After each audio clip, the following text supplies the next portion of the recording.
The celestial prize.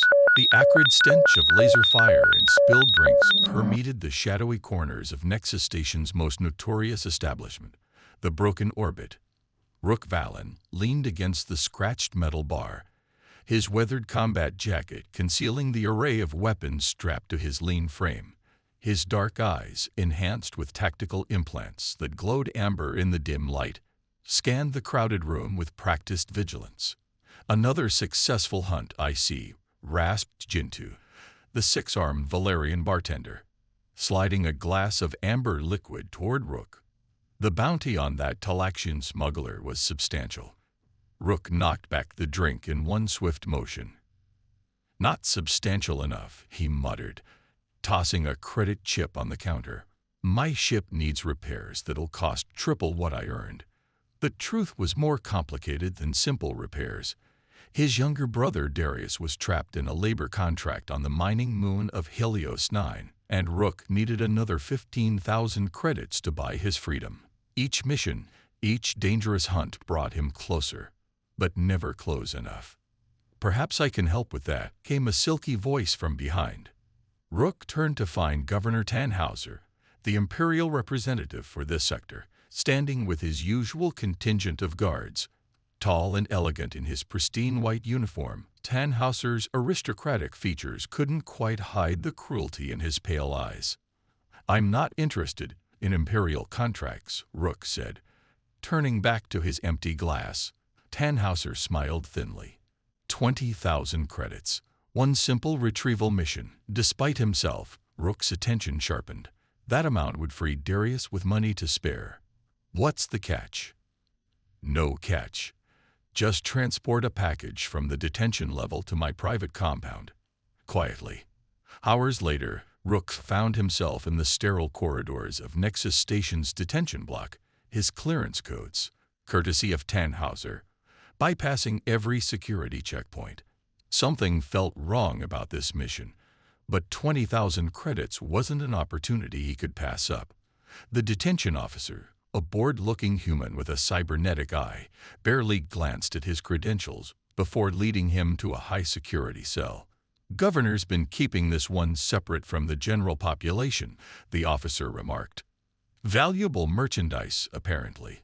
Rook's jaw tightened at the word merchandise, but he maintained his professional mask. The door slid open with a pneumatic hiss, revealing not a package, but a prisoner. She sat cross-legged on the bare floor, her back perfectly straight despite the heavy restraints binding her wrists. Her skin was unlike anything Rook had ever seen, a deep indigo that seemed to shimmer with faint bioluminescent patterns beneath the surface. Her hair fell in silver waves down her back, contrasting sharply with her skin. When she looked up, her eyes were startling, entirely violet with no visible pupils or whites. "This is your package," the officer said with a smirk. "Stellaris female, captured near the outer rim. They're rare these days, especially intact ones." Rook felt a mixture of disgust and unease wash over him. Human-Stellaris relations had deteriorated into open hostility over the past decade, with each side accusing the other of atrocities. The propaganda painted the Stellaris as savage, telepathic predators, but the woman before him looked more like a prisoner of war than a dangerous alien. "Stand up," he ordered, trying to sound detached. The Stellaris woman rose gracefully despite her restraints, her violet eyes meeting his with unsettling directness. "If you're taking me to Tannhauser," she said in perfect standard, her voice melodic but firm, "you should know he intends to sell me to the Corsair Labs for experimentation." The detention officer struck her across the face with his shock baton. "Shut your mouth, alien. No one asked you to speak." Rook caught the officer's arm before he could strike again. "Damage the merchandise, and you'll answer to the governor," he warned, maintaining his mercenary persona while fighting down a surge of unexpected protectiveness. "Just make sure you keep her muzzled," the officer spat, tossing him a neural suppression collar. "These Stellaris can get in your head."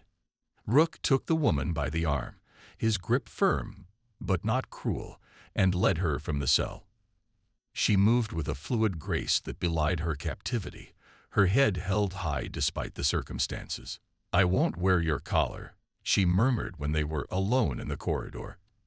"You don't have a choice," Rook replied, though he found himself hesitating to put it on her. Her violet eyes studied him intently. "There are always choices, human. Your species simply prefers not to see them." Something about her calm defiance struck a chord in him. "What's your name?" he asked, surprising himself with the question. A flicker of emotion, surprise, perhaps, crossed her features. "Nix," she answered after a moment. "My name is Nix." "Well, Nix, let's get something straight.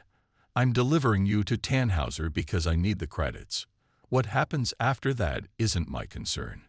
"Is that what you tell yourself when you can't sleep at night? That the consequences of your actions aren't your concern?" Her words hit with unexpected precision, and Rook found himself growing irritated. "Save the philosophy for someone who cares," he said, guiding her toward the freight elevator that would take them to his docking bay. As they moved through the less populated service corridors, Rook noticed how the dim emergency lighting made the bioluminescent patterns on Nix's skin glow more prominently. Intricate swirls and symbols that seemed to shift with her breathing. "Those markings," he said, curiosity getting the better of him. "What do they mean?" Nix glanced down at her arms. "They tell my lineage and position. Was a guardian of the Celestial Archives before your Imperial forces attacked our research vessel." "A librarian?" Rook couldn't hide his surprise. The propaganda portrayed Stellaris as warriors or spies. "Knowledge is the greatest power in the universe," she replied. "Which is why your governor wants me. The Stellaris carry ancestral memories in our genetic code. Tannhauser believes he can extract that knowledge." Rook felt a chill. If she was telling the truth, he wasn't delivering the slave. He was delivering a treasure trove of alien intelligence to a man known for his ruthlessness.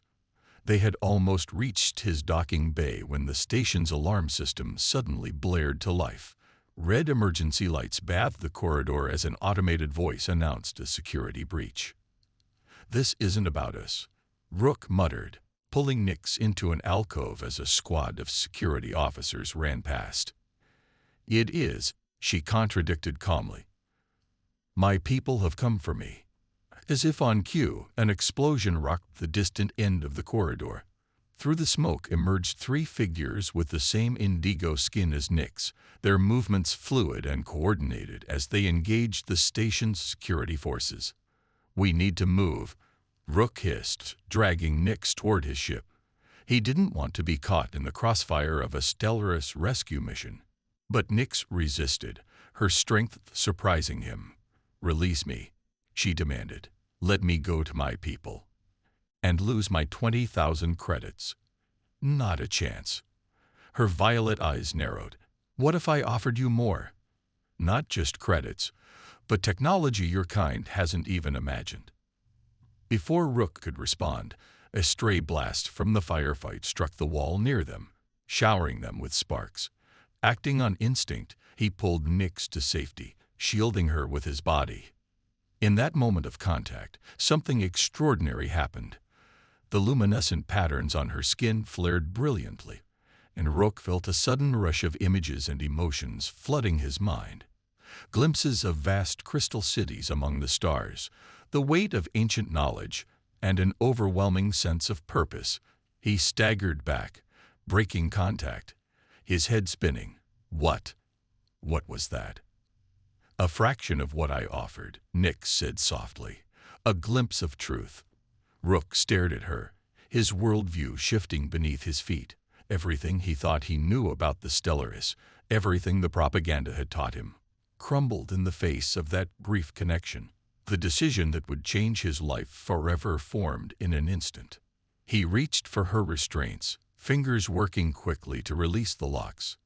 "What are you doing?" Nix asked, surprise evident in her voice. "Making a choice," Rook replied, the restraints falling away. "But we're not going to your people." "Not yet.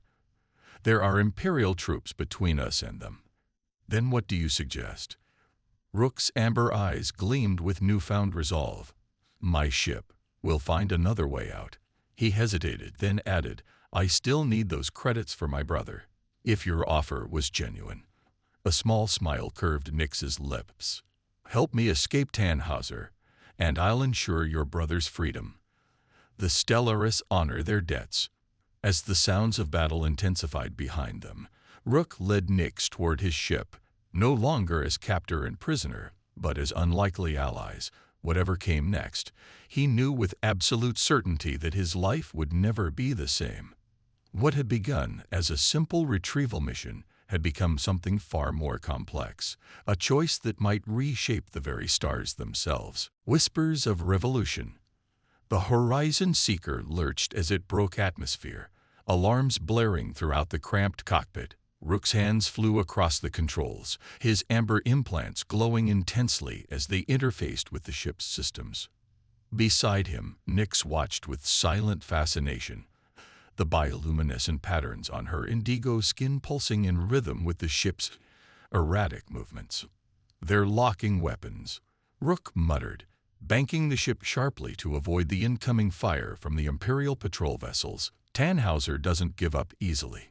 He cannot afford to," Nix replied, her violet eyes fixed on the tactical display. "To him, I am not just a Stellaris. I am the key to destroying my entire species." Rook spared her a quick glance. "You still haven't explained exactly what makes you so valuable. Survival first, explanations later," she said, pointing to a dense asteroid field ahead. "There.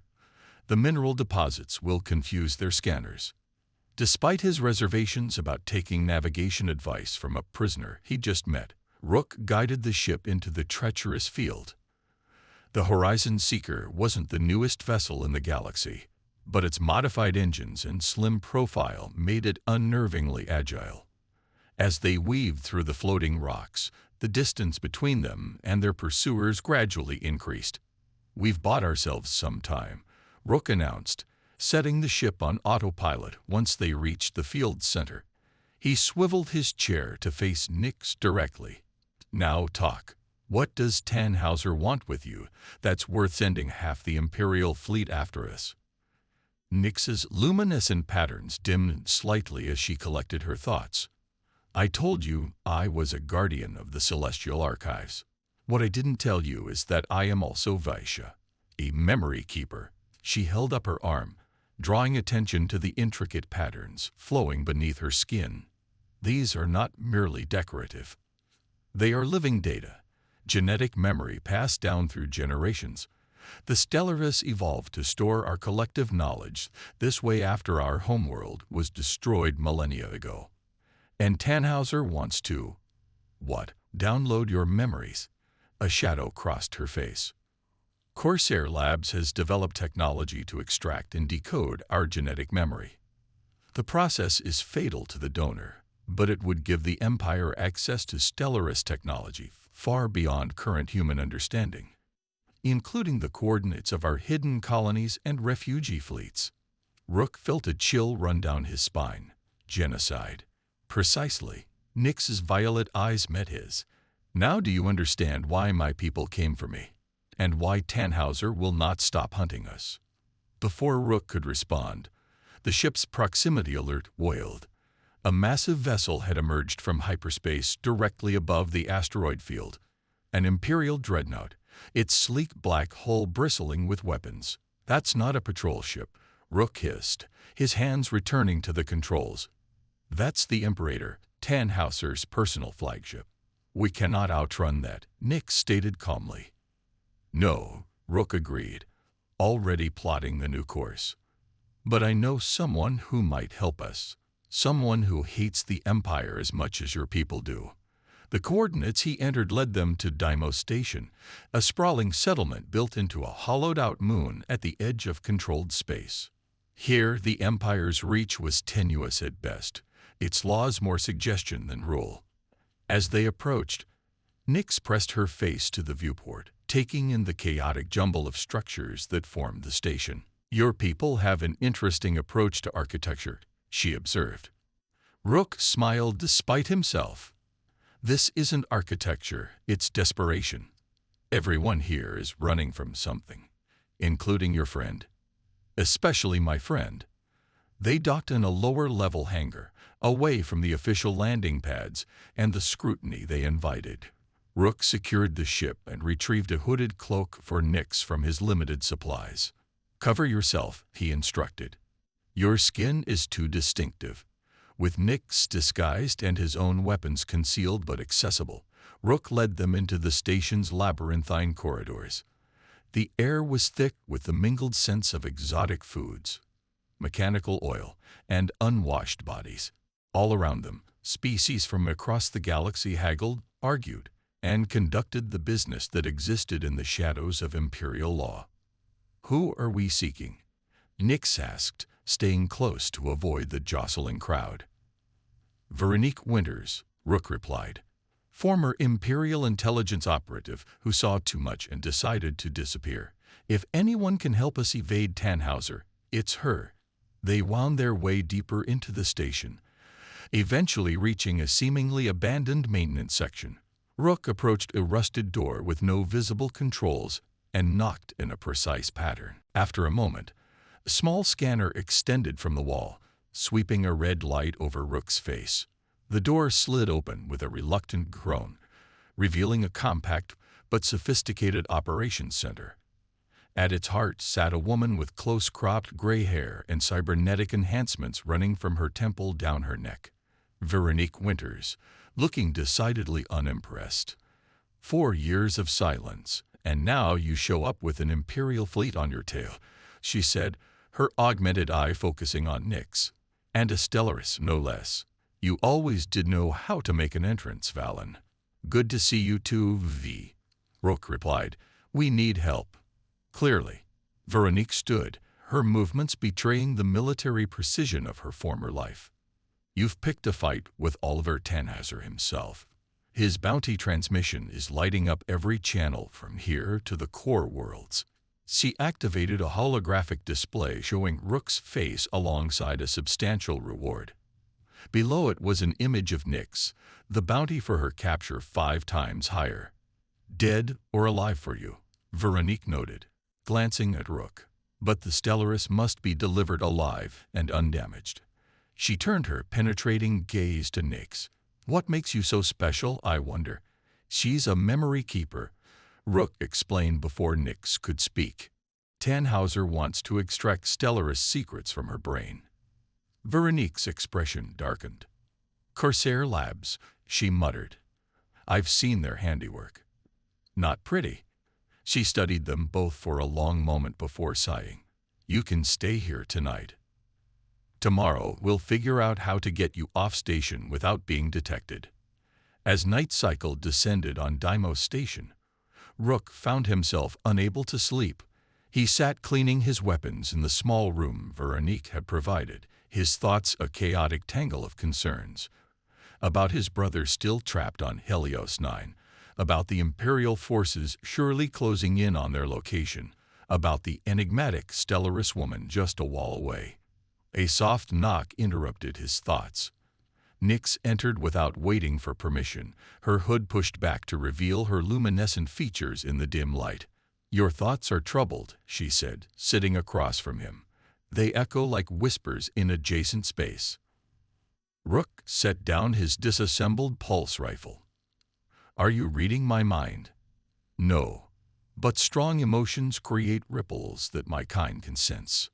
She tilted her head slightly. "You fear for someone." "My brother," Rook admitted, surprising himself with his candor. "Darius. He's stuck in a mining contract on Helios 9. The work is killing him slowly, but I haven't been able to earn enough to buy his contract." "That is why you took Tannhauser's mission," Nick stated, understanding dawning in her violet eyes. 20,000 credits would have freed him. Rook laughed bitterly. "Instead, I've made us both targets." "Freedom comes in many forms," Nick said softly. She hesitated, then extended her hand, palm up. "Would you like to see what you're fighting for?" Rook eyed her offered hand warily, remembering the flood of sensations from their brief contact on Nexus Station. Another mental light show. A more controlled sharing, she promised. A glimpse of what the Empire fears, and why your brother's freedom matters to more than just you. Against his better judgment, Rook placed his hand in hers. Immediately, the luminescent patterns on her skin brightened and seemed to flow onto his arm, creating a temporary bridge between them. This time, the images came more slowly, with greater clarity. He saw vast Stellaris ships serving as mobile colonies, harboring not just Stellaris but refugees from dozens of species displaced by Imperial expansion. He witnessed ceremonies where Stellaris memory keepers combined their knowledge to solve complex problems, curing diseases, terraforming hostile environments, developing technologies that worked with natural systems rather than exploiting them. And then he saw something unexpected. Humans among the Stellaris, working together as equals, a resistance movement spanning species, united against Imperial oppression. The Stellar Concordance. Nix's voice echoed in his mind. What your propaganda calls terrorist cells, we call the seeds of revolution. Freedom for all sentient beings, not just those the Empire deems worthy. When the connection broke, Rook found himself breathing heavily, his perspective irrevocably altered. Your people aren't just running and hiding, he said. You're building an alliance. We are, Nix confirmed. And your brother is not just in a labor contract. He's in an Imperial conditioning facility disguised as mining operations. They're experimenting on humans there too, Rook. Testing the limits of human endurance and compliance. Rook's blood ran cold. How do you know this? The Concordance has operatives everywhere. Helios 9 has been on our liberation list for months, but we lacked the resources to act. Her violet eyes held his gaze steadily.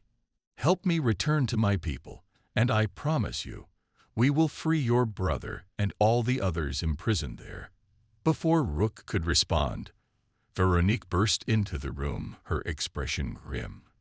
We have a problem, she announced. Imperial forces have established a blockade around the station. They're conducting systematic searches, level by level. How long until they reach us? Rook asked, already gathering his weapons. Hours at most. They're being thorough. Veronique turned to Nix. Whatever secrets you're carrying, Tannhauser wants them badly enough to risk violating neutral territory. Nix rose gracefully, her decision made.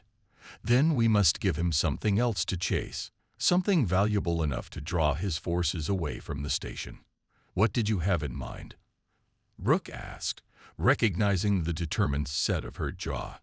The one thing Tannhauser wants more than me, Nix replied, her bioluminescent patterns pulsing with renewed intensity. Access to a Stellaris communication node. From there, I can contact my people and coordinate your brother's rescue, while also creating a diversion Tannhauser cannot ignore. The nearest node is in the Cygnus expanse, Veronique said, her augmented eye whirring as she accessed stored data. Heavily guarded Imperial territory. Exactly, Nix said with a hint of a smile. They guard it because they cannot access it, but I can. Rook finished reassembling his pulse rifle with practiced efficiency. Sounds like a suicide mission. Perhaps, Nix conceded. But, as your people say, revolution is not without risk. For the first time since their escape from Nexus Station, Rook felt something like hope stir within him. Not just for his brother's rescue, but for something larger.